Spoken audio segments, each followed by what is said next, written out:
Let's go, Jeff! Okay, so at 15 years of age, I embarked on a pilgrimage. A pilgrimage to where? None other than the Unitarian Universalist Association National Headquarters, located in Boston, Massachusetts. Some context so you understand the story. Okay, Unitarian Universalists are kind of a funny folk. They pride themselves on sort of, or they abide by ethos of two central precepts. Precept 1. Build your own spirituality. Who am I to tell you what to believe?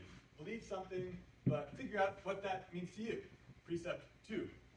Embark on that process of spiritual maturation through the study of different faith and philosophical systems throughout the world, throughout time, from Christianity and Judaism to Buddhism and Black liberation theology.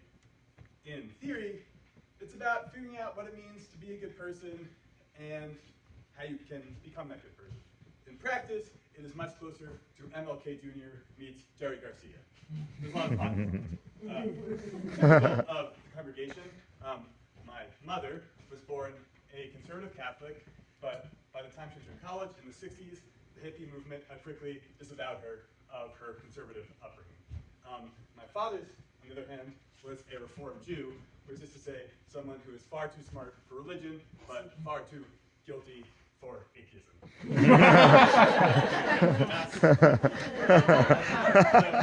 So from a young age, my parents enrolled me in the Unitarian Universalist Congregation of Montclair Youth Education Program.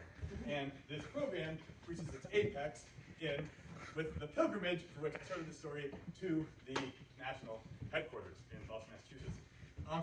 So why is this pilgrimage important? Why is this visit to headquarters important? Well, ostensibly, it's sort of a history lesson. Basically, the Unitarians pride themselves on counting famous humanists like Emerson, Thoreau, John Quincy Adams among their ranks. So the idea is you go and you kind of learn about these people. But in reality, what it's really about is this kind of informal tradition where rather than staying within the confines of the bunk beds of the national headquarters dormitory, everyone extricates the pillows and the blankets from the beds, throws them in the central apex, and kind of everyone gets together in this sort of gelatinous mix of pillow and blanket, and talks about life, talks about, the things that teenagers are often embarrassed about, but, rattles their minds, about, their emotions, puberty, things like that. That's what it's about. Okay, but amongst these history lessons, these internal history lessons of that, and before we have this special kind of sleepover, we have a little excursion to the Boston Aquarium. How fun. But, of course, me, being the angsty 15-year-old teenager that I am, I want no part in anything with little children involved. So I decided to take this excursion to my own hands. At the whale exhibit, I was looking at the whales, and I asked one of the two chaperones, can I go to the bathroom? Which she readily affirms.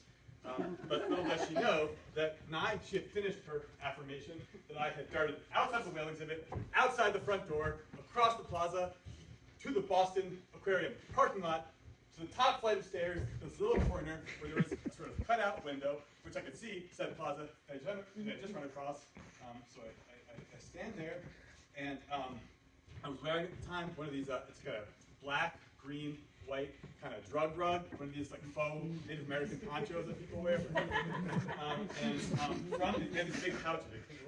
So I take out a glass pipe, 2 inches in length, maybe 2 centimeters in diameter, kind of blue-green tie-dye little thing. That's in one hand. My right hand, I have these big brown cargo pants on, with big bulbous pockets. And from these bulbous pockets, I pull out a little mini Ziploc bag. Now, of course, through a little short foreshadowing, nothing good ever comes from little mini Ziploc bags. This particular Ziploc bag held a little nugget of marijuana. So I take out a little nugget of marijuana, and I put it in the bowl. I use my fingers to kind of crush up the marijuana into a fine powder, and then return the Ziploc bag to the bulbous pockets of the cargo pants, and I replace it with a black and white checkered Zippo lighter. So this is ska music, and that's kind of the so here I am with my loaded marijuana pipe and my lighter. I take pipe to mouth, I take flame to marijuana, and I ingest THC into my bloodstream. Thanks for the details, Jeff. Basic olfactory or visual apparatus, and I very quickly figured out what I was doing, what my the smell or the sight of it. Now, luckily, and marijuana is extremely illegal at the time, so this is a patently horrible idea. But luckily, no one actually did come up. So within a few minutes, I put the pipe, the lighter, back in my pockets, started back down the stairs, across the plaza, into the aquarium, and soon found my fellow Unitarians in the jellyfish exhibit. Now, mind you, jellyfish are already pretty trippy, whether or not you're under the effects of marijuana. When I was, I think I probably said something to the effect of, wow, look at those jellyfish.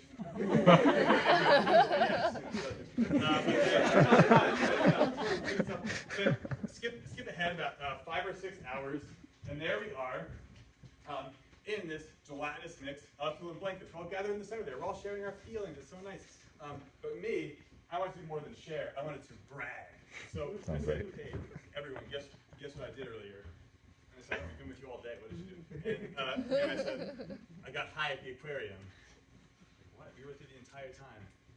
And I was like, well, no. When I said I was going to the bathroom, it wasn't like taking a dump. I actually went to the garage and I got high. And basically, everyone was like, okay.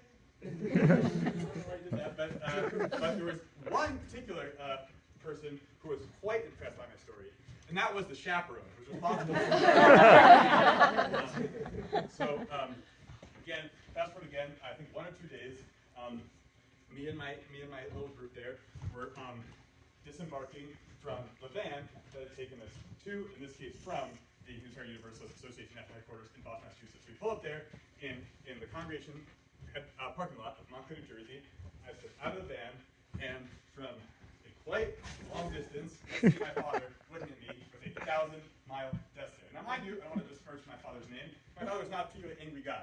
Quite the contrary. But when some moral or ethical infraction had been committed, he would become irate. And irate he was. So we drive back from the parking lot to our home, one of those excruciatingly awkward car rides of my life. Finally, we get home, he reveals the chaperones have been like, I think your son was smoking pot on the field trip. Really, that's not supposed to happen. And my father, in no uncertain terms, named his conditions. So what were the conditions? And to be a little bit on the nose about it, this is very in keeping with my father's philosophy and the philosophy of the Unitarian Universalist. That was, he said, Jeff, you will be grounded for as long or as little as it takes you to have an intelligent conversation about what you've done, to reflect, intellectually, emotionally, about why, in this important milestone of your life, with these fellow Unitarians you've gotten so close with, why you chose to sort of isolate yourself from the group and instead sort of put yourself above them and essentially put people in real trouble. He said, if you can have that conversation, tomorrow maybe you'll be grounded for like a week or so, but it'll be over after that. But if it takes you 6 months of the conversation, you'll be grounded for 6 months. Unsurprisingly, I could not have that conversation with any reasonable time frame. And so kind of every night was sort of awkward family dinners. This is kind of not too palpable, but definite tension there. Until finally, months and months later, my father decided to break the armistice. He said, Jeff, here are the terms. The grounding's over, but here's your last punishment. The thing most true to my heart, summer camp, he would take away 2 out of the usual 6 weeks of summer camp. The thing that was most important to me, he would do away with. And do away with it he did. So I went to summer camp that year, 4 weeks, saw my old friends, saw the girls I had crushes on, hiked around, camped, spent time under the stars. And then 2 weeks early, I went home. Rather than doing more of that, I watched TV, played video games, and yes, of course, snuck out with friends to smoke more pot.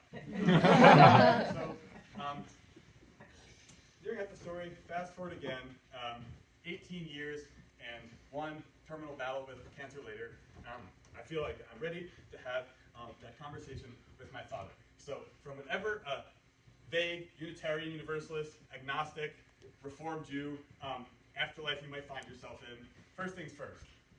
All things considered, things are going pretty well. Your wife, my mother, who's in the audience here today, she's finished up her novel. She's already finished writing the second one. Your daughter, my sister, has 2 kids of her own. They're healthy, they're doing great. Myself, life's not exactly where I'd like it to be, but here I am, telling this convoluted story in front of this beautiful audience we have in front of us. Things could be worse. But I wonder if you find yourself not in some Unitarian heaven, but Unitarian purgatory. Why might that be? Because what a horrible decision you made as a parent! What were you possibly thinking? Summer camp was the one good thing in my life that took it away from me. Terrible decision. So if you're wondering, when do I get to go to heaven? Well, I'm ready to have that conversation that you owe me. I will be waiting.